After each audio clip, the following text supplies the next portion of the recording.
More than a month had passed since my mother died, but I still missed her so deeply. I prayed every night, hoping that even if I couldn't see her in real life anymore, maybe, just maybe, I could see her again in my dreams. And then, one night, it finally happened.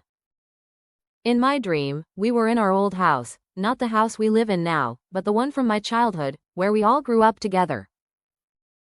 The feeling of missing her was so overwhelming that I couldn't hold it in anymore. I looked at her and said, "Mom, I miss your cooking so much. You always made the most delicious food. I've been longing to taste your cooking again. It's been so long since you left, where have you been?" She simply smiled at me, the same warm smile I had always known.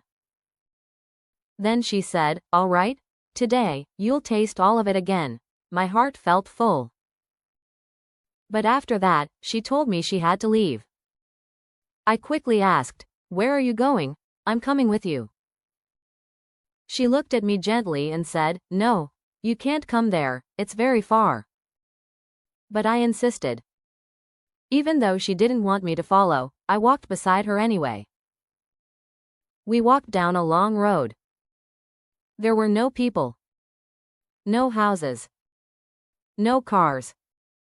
Only trees and plants lined both sides of the road. The path ahead seemed endless. I couldn't see where it led. We walked for what felt like forever, until I saw something strange. In the middle of that empty road stood a long table. Around it were elderly women, all dressed in white gowns. They wore veils on their heads and ID lace around their necks. They looked like churchwomen, those elderly women who serve in church and assist the priest. I was confused. Why would they be here, in the middle of nowhere? As we got closer, one of the old women looked at us and asked, "Where are your IDs?" I froze. I had nothing to show. I wasn't carrying anything, and I didn't even have the kind of ID they were asking for. But my mother did. Because of that, they allowed only her to continue.